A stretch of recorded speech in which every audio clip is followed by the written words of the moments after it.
says, Cheto Darpana Marjanam Avamaha Davagni Nirvapanam Shriya Kairava Chandrika Vitaranam Vidyavadu Jivanam Ananda Pratipadam Purnam Ritaswadanam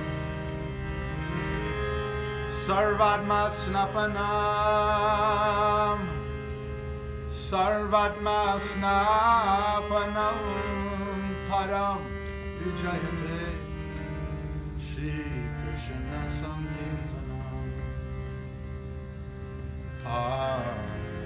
Param Vijayate Shri Krishna Sankirtanam Param Vijayate Shri Krishna Sankirtanam Param Vijayate Shri Krishna Sankirtanam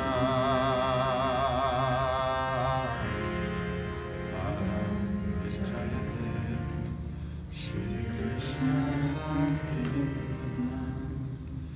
Sri Chaitanya, he says, glory to this practice of Sankirtan, of gathering together and singing God's names. Glory, glory. This is the prime, this is the direct translation of Lord Chaitanya's poem. Lord Chaitanya was a great scholar who abandoned his scholarship and became an ecstatic dancer and singer. So he threw away everything except for these 8 verses.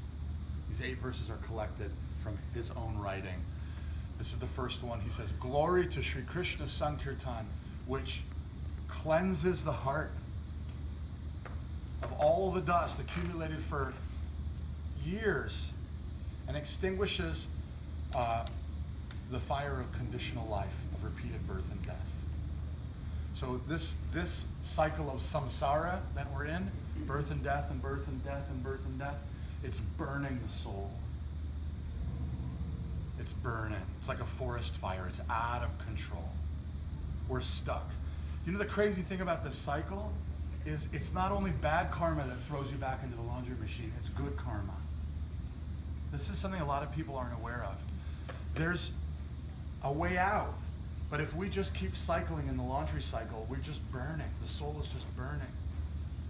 Good and bad karmas, they have reciprocation.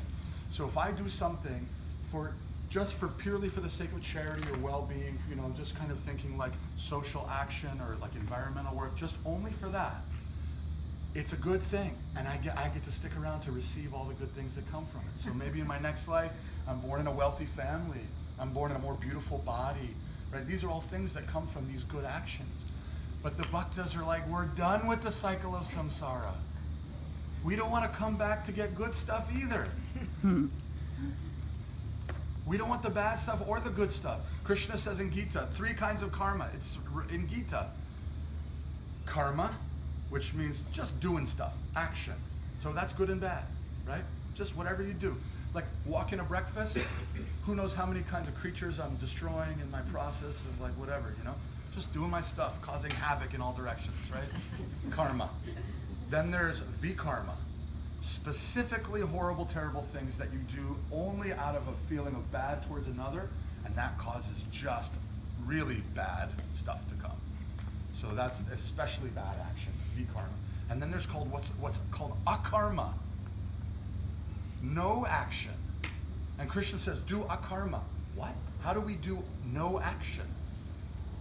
So what Krishna encourages us to do is start to lift our consciousness out of this world of duality and into a place where we are actually doing things only for their spiritual purpose, and then the karma is nullified. It's like burned in that sacrifice. So Sri Chaitanya says this cycle of samsara is burning like a forest fire, this cycle of repeated birth and death.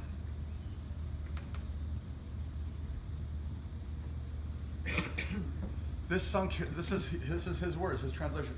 This Sankirtana movement, this is what we're doing now, is the prime benediction for humanity at large.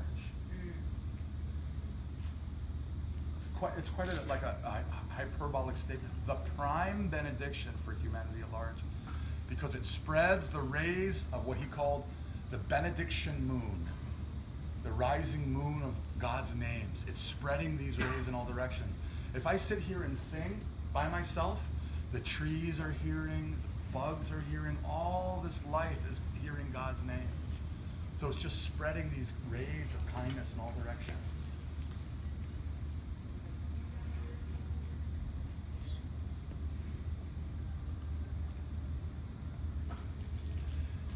It increases the ocean of transcendental bliss, enables us to fully taste the nectar for which we are always anxious. So I quoted this verse because Sri Chaitanya talks about burnishing the heart, polishing the heart. So that's what we're doing when we're doing kirtan. The cool thing about kirtan is it's fun, it sounds good. You can get a high five from your friend in the middle of kirtan. You know, different styles of kirtan, right? It's fun, it's cool, it's awesome, it's all those things. You get to practice your harmonium skills, right? It's all in there. But what it's really doing is it's burnishing the heart. You know how if you got a really bad like stain or like on a pot from like cooking, sometimes you wipe it, it doesn't go away. You get some soap and you wipe it, it doesn't go away. You got some really strong soap, you wipe it, it doesn't go away. And you realize this is gonna take elbow grease, right? And you just get in there and you just start rubbing that thing. You don't have to rub hard, but it's gonna take a lot of rubs, and you know that. It's not about the strength, it's about the repetition. You gotta rub, you gotta rub, you gotta rub. And slowly, you start to see the cleanliness. So Sri Chaitanya says our hearts are like a mirror, reflecting our true nature. And if we look into our heart, we will see who we are. The problem is our hearts have become like this old mirror in this old abandoned Gothic mansion, you know? And you go in there and it's like, is that a mirror? I don't even know what that is. And you try and wipe it off and it's just covered in gunk. I don't see anything.